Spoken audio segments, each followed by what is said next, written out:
Oh Yesus, tahu bila ku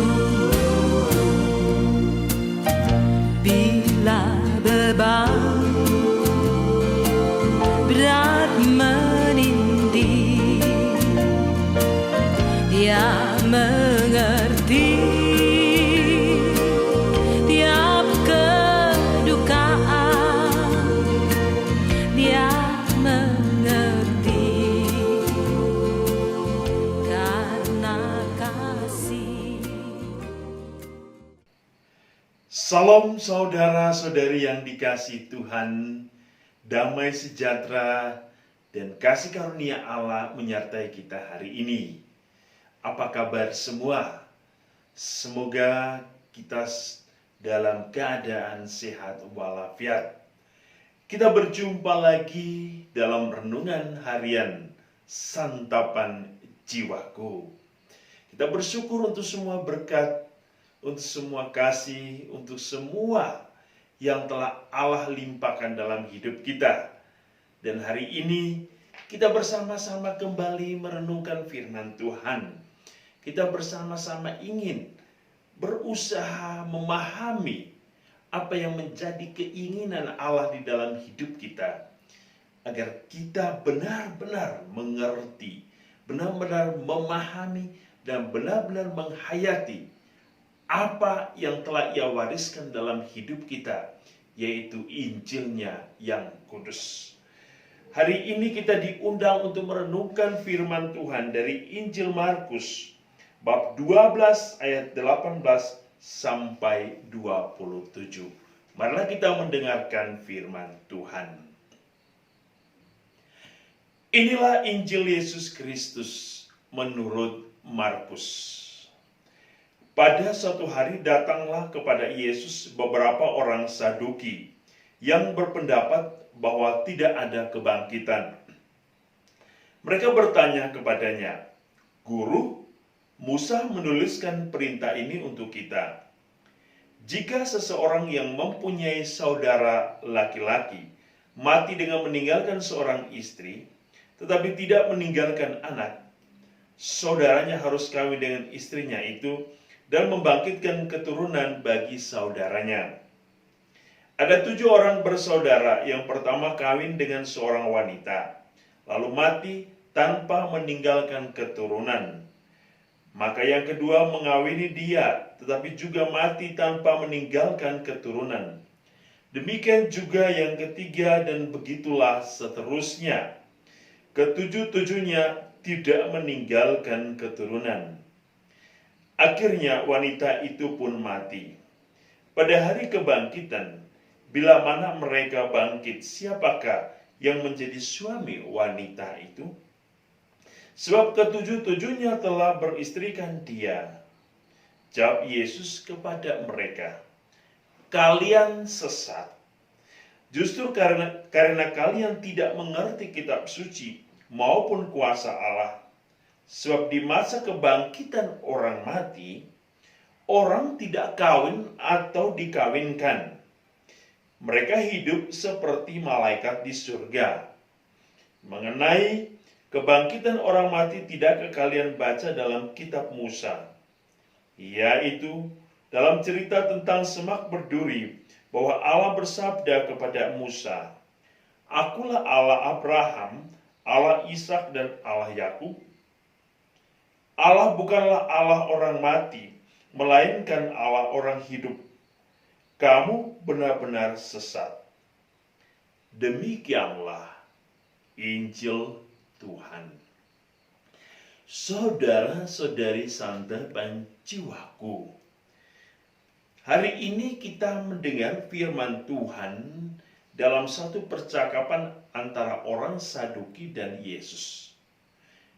Kemarin kita mendengar bagaimana Yesus berkonfrontasi dengan orang Farisi dan ahli-ahli Taurat.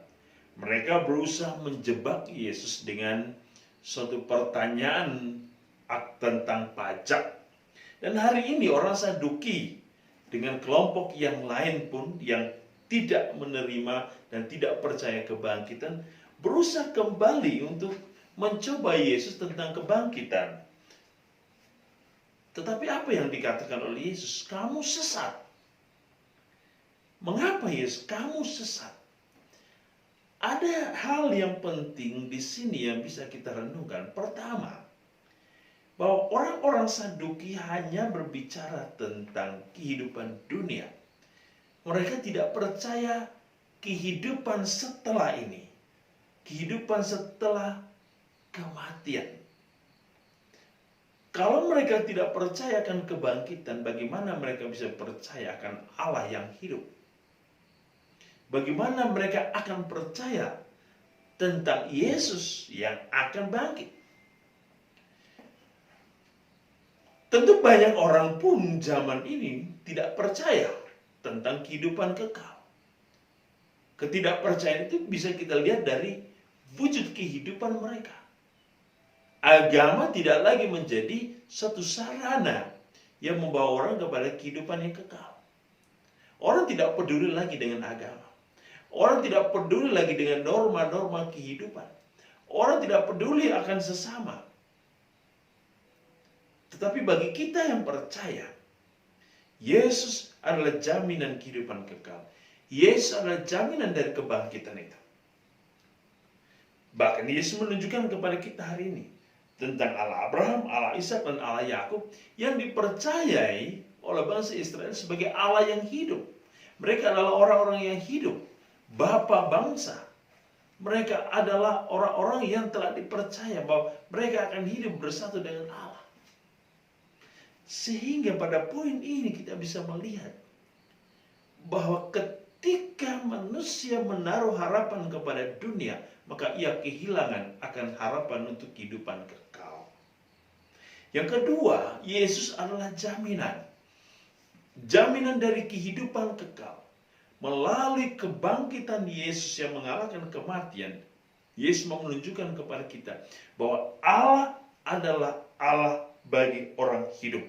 Dia adalah Allah yang akan terus hidup dan menghidupi setiap orang yang percaya. Poin yang ketiga, ketika Yesus mengatakan, kalian sesat. Mengapa terjadi kesesatan? Oleh karena apa? Pemahaman yang keliru, pemahaman yang salah, dan yang paling penting adalah ia tidak memahami karena tong kosong nyaring bunyinya. Yesus mengatakan, karena kalian tidak mengerti kitab suci maupun kuasa Allah. Saudara-saudari, pada poin ini banyak di antara orang-orang Kristen, orang-orang yang telah mengikuti Yesus, itu tidak membaca kitab suci. Bagaimana bisa memahami karya Allah? Bagaimana bisa memahami cerita Allah? Bagaimana bisa memahami Allah itu sendiri kalau orang tidak pernah membaca kitab suci? Apalagi ia bisa memahami dan menghayati. Sehingga kadang-kadang begitu banyak persepsi yang berbeda di tiap orang tentang apa yang tertulis dalam kitab suci. Oleh kenapa? Orang tidak baca. Dia hanya mendengarkan, tapi ia tidak berusaha untuk melihat kembali apakah yang dia dengar itu benar atau tidak, sesuai atau tidak. Oleh karena itu, saudara-saudara, ini diingatkan oleh Yesus hari ini. Jangan sampai kita menjadi orang-orang yang tersesat. Oleh karena apa? Kita tidak mengerti rencana Allah dalam hidup kita. Kita tidak mengerti apa maksud Allah dalam hidup kita. Akhirnya apa? Banyak orang menginterpretasi kitab suci yang salah. Kenapa? Ia tidak pernah membaca. Ia hanya mendengar orang ngomong, lalu ia menambah-nambah cerita itu seolah-olah ia tahu. Kita diundang oleh Yesus hari ini. Mari, mulailah kita membaca kitab suci. Mulailah kita memahami kitab suci. Sehingga kita bisa menghayati apa yang menjadi kehendak Allah. Apa yang menjadi keinginan Allah. Sehingga kita bisa mampu menjadi Injil yang hidup dalam kehidupan kita. Marilah saudara-saudari yang dikasihi Tuhan, semoga hari ini kita diingatkan bahwa kita akan mengalami kehidupan yang kekal. Maka gunakanlah kesempatan di dunia ini untuk sesuatu yang memampukan kita bersatu dengan Allah dalam kehidupan baru di surga. Semoga kasih karunia Allah terus menyertai kita.